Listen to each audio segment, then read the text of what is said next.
KPCC ಅಧ್ಯಕ್ಷರಿಗೆ BK. ಹರಿಪ್ರಸಾದ್ಗೆ ಒಂದು ಸವಾಲನ್ನು ಹಾಕ್ತೇನೆ. ಮಾನ್ಯ ಬಿ.ಕೆ. ಹರಿಪ್ರಸಾದ್ ಅವರೇ, ನಿಮಗೆ ತಾಕತ್ತಿದ್ರೆ ನಿಮ್ಮ ಎಐಸಿಸಿ ಕೆಪಿಸಿಸಿ ಅಧ್ಯಕ್ಷರು ಬಿ.ಕೆ. ಹರಿಪ್ರಸಾದ್ ರವರು ನಿನ್ನೆ ಕಾಂಗ್ರೆಸ್ ಪಕ್ಷ ಒಂದು ನಿರ್ಣಯವನ್ನ ಮಾಡಿದೆ ಅಂತೆ. ಏನದು ನಿರ್ಣಯ? ಅಯೋಧ್ಯೆಯಲ್ಲಿ ಏನೋ ಇವತ್ತು ಕಳ್ಳತನ ಆಗಿದೆ ಅಂತೇಳಿ ಆರೋಪ ಬಂದಿದೆ. ಅದಕ್ಕೆ ನರೇಂದ್ರ ಮೋದಿಜಿಯವರು ಪ್ರಧಾನಮಂತ್ರಿಗಳು ರಾಜೀನಾಮೆ ಕೊಡಬೇಕು ಅಂತೇಳಿ ಇವತ್ತು ಕೆಪಿಸಿಸಿ ಅಧ್ಯಕ್ಷರು ಬಿ.ಕೆ. ಹರಿಪ್ರಸಾದ್ ಅವರು ಹೇಳಿಕೆಯನ್ನು ನೀಡಿದ್ದಾರೆ. ನಾಚಿಕೆ ಆಗಬೇಕಿತ್ತು ಇವತ್ತು ಕೆಪಿಸಿಸಿ ಅಧ್ಯಕ್ಷರಿಗೆ.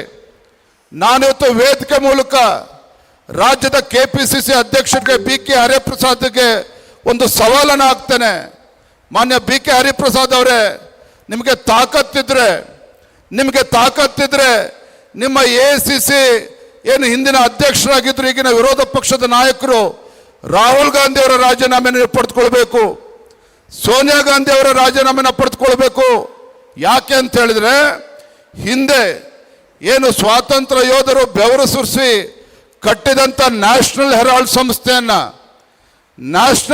ಸಂಸ್ಥೆಯನ್ನ ಸಾವಿರಾರು ಕೋಟಿ ರೂಪಾಯಿಗಳನ್ನ ಲೂಟಿ ಹೊಡಿತಕ್ಕಂಥ ಕೆಲಸವನ್ನ ಇವತ್ತು ಕಾಂಗ್ರೆಸ್ ಕುಟುಂಬ ಇವತ್ತು ಮಾಡಿರ್ತಕ್ಕಂಥದ್ದು, ಗಾಂಧಿ ಕುಟುಂಬ ಇವತ್ತು ಇವತ್ತು ಸೋನಿಯಾ ಗಾಂಧಿ ಮತ್ತು ರಾಹುಲ್ ಗಾಂಧಿ ಅವರು ಏನು ನ್ಯಾಷನಲ್ ಹೆರಾಲ್ಡ್ ಆ ಸ್ಕ್ಯಾಮ್ನಲ್ಲಿ ಸುಮಾರು 5,000 ಕೋಟಿಗೂ ಹೆಚ್ಚು ರೂಪಾಯಿಗಳನ್ನ ಲೂಟಿ ಹೊಡೆದಿರ್ತಕ್ಕಂಥ ಸಂದರ್ಭದಲ್ಲಿ ಇವತ್ತು ಹೈಕೋರ್ಟ್ನಲ್ಲಿ ಬೇಲನ್ನು ತೆಗೆದುಕೊಂಡು ಬೇಲ್ ಮೇಲೆ ಇವತ್ತು ದೇಶದಲ್ಲಿ ಓಡಾಡ್ತಾ ಇದ್ದಾರೆ ನಮ್ಮ ಎಐಸಿಸಿ, ನಿಮ್ಮ ಕಾಂಗ್ರೆಸ್ಸಿನ ಮುಖಂಡರು.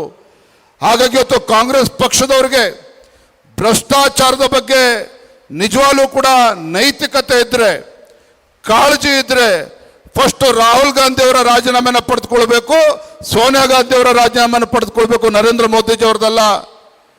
ಇವತ್ತು ಕಾಂಗ್ರೆಸ್ನವ್ರಿಗೆ ಸಿಬಿಐ ತನಿಖೆ ಕೊಡಿ ಅಂತ ಹೇಳಿದ್ದಾರೆ. ಅಯೋಧ್ಯೆಯಲ್ಲಿ ಆದಂಥ ಘಟನೆ ಸಿಬಿಐ ಕೊಡಬೇಕು ಅಂತೇಳಿ. ಯಾಕೆ ಸ್ವಾಮಿ? ಇದೇ ನಿಮ್ಮ ಕಾಂಗ್ರೆಸ್ ಸರ್ಕಾರ ಕಳೆದ 3 ವರ್ಷದಲ್ಲಿ ವಾಲ್ಮೀಕಿ ಅಭಿವೃದ್ಧಿ ನಿಗಮದ ಹಗರಣ ಆದಾಗ ಒಬ್ಬ ಪ್ರಾಮಾಣಿಕ ಅಧಿಕಾರಿ, ಪರಿಶಿಷ್ಟ ಪಂಗಡಕ್ಕೆ ಸೇರಿರ್ತಕ್ಕಂಥ ಅಧಿಕಾರಿ ಚಂದ್ರಶೇಖರ್ ಆತ್ಮಹತ್ಯೆ ಮಾಡಿಕೊಂಡ್ರು. ಭಾರತೀಯ ಜನತಾ ಪಾರ್ಟಿ ಹೋರಾಟವನ್ನು ಮಾಡಿದ್ವಿ. ನಿಮ್ಮ ಸಚಿವರು ರಾಜೀನಾಮೆ ಕೊಟ್ಟು ಮನೆಗೆ ಹೋದ್ರು. ಏನು ಒತ್ತಾಯ ಮಾಡಿದ್ವಿ? ಸಿಬಿಐ ಕೊಡಿ ಅಂತ ನಾವು ಕೇಳಿರಲ್ವ? ಹಾಗಾದ್ರೆ ಕಾಂಗ್ರೆಸ್ ಪಕ್ಷಕ್ಕೆ ಅಂದಿನ ಮುಖ್ಯಮಂತ್ರಿಗಳಿಗೆ ವಾಲ್ಮೀಕಿ ಅಭಿವೃದ್ಧಿ ನಿಗಮದ ಹಗರಣ ತನಿಖೆ ಆಗಬೇಕು, ಸಿಬಿಐ ತನಿಖೆ ಕೊಡಿ ಅಂತ ಕೇಳಿರಲ್ವಾ? ಅವಾಗ ಸಿಬಿಐ ಕೊಡಲಿಲ್ಲ. ಈಗ ರಾತ್ರೋರಾತ್ರಿ ಸಿಬಿಐ ಬಗ್ಗೆ ಇವತ್ತು ಕಾಂಗ್ರೆಸ್ ಅವ್ರಿಗೂ ಕೂಡ ವಿಶ್ವಾಸ ಬಂದಿದೆ. ಹಾಗಾಗಿ ನಾನಿವತ್ತು ಕಾಂಗ್ರೆಸ್ ಪಕ್ಷದ ಕೇಳಕ್ಕೆ ಇಚ್ಛಪಡ್ತೇನೆ, ಅಯೋಧ್ಯೆಯಲ್ಲಿ ಆಗಿರ್ತಕ್ಕಂಥ ಘಟನೆ ತತ್ಕ್ಷಣ